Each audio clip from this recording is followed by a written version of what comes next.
A Steph está fazendo uma pergunta que eu acho que é uma concepção um pouco errada de pensar uma história, mesmo que seja ficção de entretenimento. Ela pergunta o seguinte: como criar uma história com uma trama longa e com vários personagens? A lógica está errada, tá, Steph? Você não procura criar uma história com uma trama longa. Você propõe um conflito para os seus personagens e aí vê se isso se transforma numa trama longa, tá? Então, você imagina um personagem X, digamos, você imagina uma pessoa que tem um X trabalho, ela chega em casa e ela descobre que a filha foi raptada. Tá? Então, você tem um personagem, outro personagem, a filha, e você tem um conflito aí. Opa, surgiu um sequestro e essa pessoa vai ter que resolver isso. Muito bem, aí você começa a construir a sua história. E veja se você consegue, ao desenrolar esse conflito, se ele se transforma numa ficção longa, né? De modo geral, uma ficção longa, ela tem conflito, alguém estava perguntando curva de tensão, né? E esse conflito vai piorando. Então, não é um problema inicial apenas, mas é um problema inicial que vai ficando cada vez mais complicado. A filha foi sequestrada, aí, de repente, a mulher desse cara que chegou em casa se separou dele, e aí ele tem problema com bebida, e, assim, problemas. E ele se desentende com o policial que vai investigar a questão. Estou inventando aqui uma história qualquer só para vocês entenderem. Ou seja, de modo geral, uma ficção de entretenimento tem uma curva de tensão. Aquele personagem que tem um conflito inicial vai tendo variados problemas.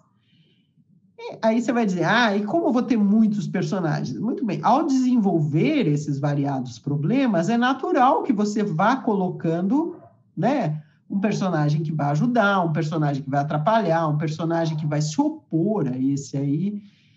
Então, a sua trama será longa e cheia de personagens conforme você desenvolver esse conflito, ou conforme você desenvolver esse personagem central. Parta disso, um personagem central com um conflito sério. Não precisa ser sequestro, claro, pode ser inclusive um problema psicológico. O sujeito está com problema de droga, depressão, perder emprego, sei lá. Qualquer conflito você pode usar como base para desenvolver a sua história. Mas isso tem que ter personagem e conflito. E você vê como é que você desenvolve essa história. Mas parta disso e não, como é que eu faço um negócio longo? Querer ser longo é receita para encher linguiça, né? Exatamente. Não bom. Não é uma boa meta. E o leitor percebe. Totalmente. Começa com textos curtos mesmo, né, Laura? Começa com textos curtos, vai aprimorando e eu acho que naturalmente esse negócio vai crescer, né? Você naturalmente vai conseguindo adquirir o time, né? Para você conseguir escrever coisas mais longas, né? Sim. Então, né, inclusive agora, a possibilidade de publicar em e-books deixa com que o autor possa publicar uma história de 30 páginas, 40 páginas, contanto que indique, né? É uma história curta. Mas é possível, como e-book é possível. Então, até mesmo isso, que antes era difícil de você colocar no mercado, agora é possível como livro digital, né? Faça experiências, criança. O Hector está perguntando, um editor disse, a literatura está se encaminhando para ser cada dia mais enxuta, referindo-se a descrições muito extensas nas cenas de um livro. O que você acha sobre esse comentário? Hector, é a mesma coisa que eu disse para a Ellen, tá? Depende. De modo geral, sim, a gente tem que considerar que as pessoas estão sendo treinadas, lembra? Que eu estava dizendo lá no começo. Nós estamos no mercado da atenção. Isso quer dizer que as pessoas estão tendo a atenção delas chamada por vários ímãs, várias coisas magnéticas, né? Que podem ser séries televisivas, conversa no WhatsApp, bobagem, memes que as pessoas mandam pelo Facebook, tudo isso chama a atenção. De modo geral, a internet está criando um tipo de atenção picada. Então, a pessoa olha o negócio rápido. Então, sim, nós estamos treinando milhões e bilhões de pessoas a ler coisas rapidamente. Ou seja, se interessar por algo que se mova rapidamente, mude rapidamente. Que é isso, tá acontecendo pela internet. Mas isso é obrigatório? Não. Não é obrigatório. Depende. Por quê? O que a gente vê? Muitas vezes, em reação a essa coisa muito picada, Twitter da vida, o que a gente vê? A Netflix está entuchando nas pessoas umas séries intermináveis, sei lá quantos milhares de temporadas, com desenvolvimento de personagem longuíssimo. Estou errada? Então, depende.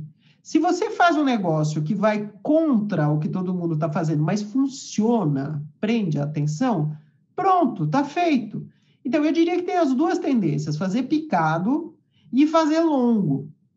As duas tendências estão rolando nesse momento. É claro que depende para materiais diferentes, para públicos diferentes. Mas eu acho, por exemplo, as histórias de fantasia, elas... Eu não diria que elas são tão curtas e enxutas assim. Diria ao contrário, que elas estão meio encumpridadas até. Por quê? Porque as pessoas se acostumaram com esse padrão de série, em que a coisa vai, se desenrola, aí tem não sei o quê, aí tem, não necessariamente profundo psicologicamente, mas extenso. É um padrão que está se criando, aí o leitor gosta disso. Então, assim, depende. O que você tem que, sem dúvida, medir é se o seu leitor ou a sua leitora-alvo não está achando a sua descrição excessiva. Excessiva é diferente de longa. Excessiva, 2 palavras podem ser excessivas, tá? Então, esse cuidado você tem que ter, sim. Antes permitia-se, você podia ser prolixo e agora não. Tudo tem que funcionar na sua história, tudo. Você pode ser longa a história, pode ter longas descrições, sim, mas elas têm que funcionar muito bem, senão esse seu leitor pode perder a atenção e focar numa outra coisa qualquer.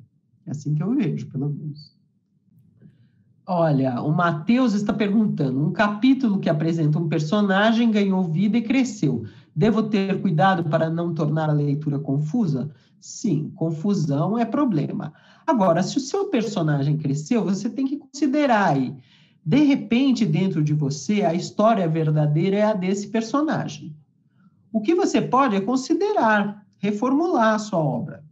De repente, contar a história desse personagem, ou então tirá-la daí, contar a sua história original e desenvolver uma segunda história com esse lance desse personagem aí que cresceu.